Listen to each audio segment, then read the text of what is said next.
Good afternoon from the Red Mic. Hope everybody's doing okay today.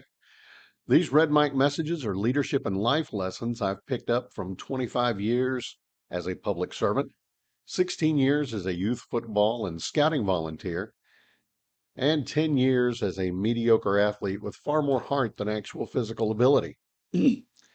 Today's Red Mic message: the art of constructive criticism.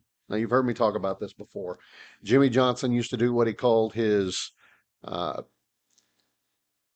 constructive donut, right? He would say something good and then put the bad part in the middle and then ended up with something good.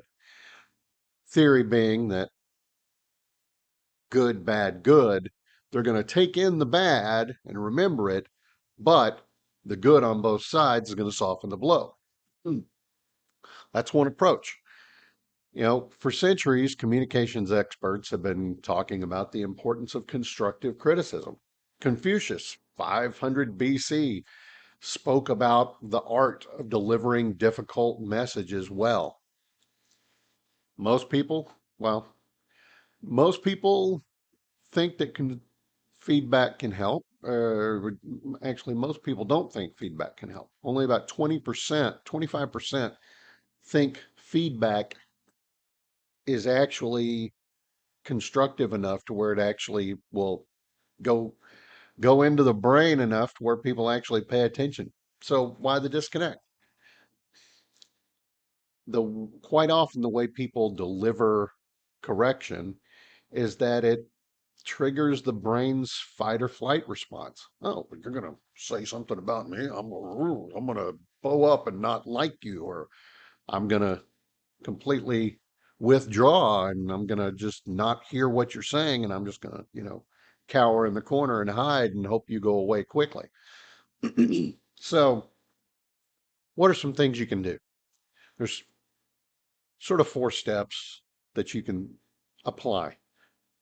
Begin with a question. Do you have a minute to talk about your presentation? By getting that small yes at the beginning of the conversation, it's clear that this is a conversation. It's going to be a back and forth, right? It sets up the discussion and establishes buy-in from the person that you're going to be trying to help.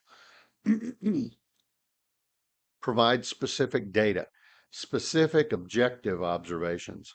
Instead of saying something like, you just haven't been reliable, or the report was due and you've been just so late and I'm just so angry. Soften that a little bit. Say, okay, the report was due, but I haven't received it yet. Is there something we can do to help? Do you need some extra support? Being specific is important for that positive feedback. It allows the recipient to really understand what behavior you're hoping for, what you're expecting.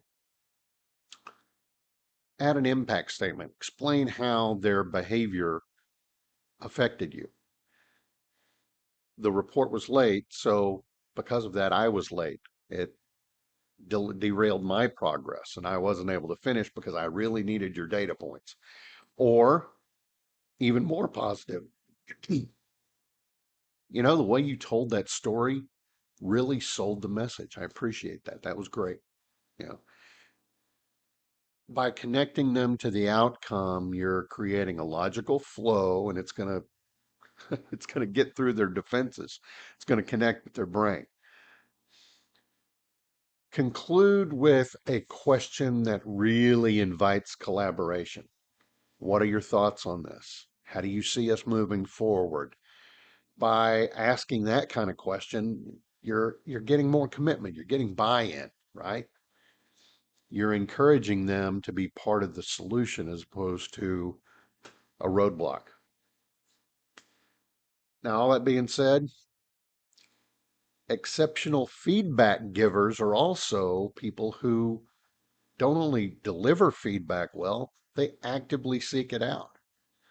Research show that leaders who solicit feedback are perceived as being more receptive to learning and growth and they're viewed as being more of a partner in the process. And that's today's Red Mike message. Hope you found it interesting. I hope you found it helpful. I hope you'll join me again tomorrow.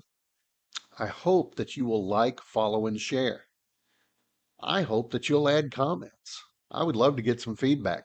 Talking about feedback, give me some feedback.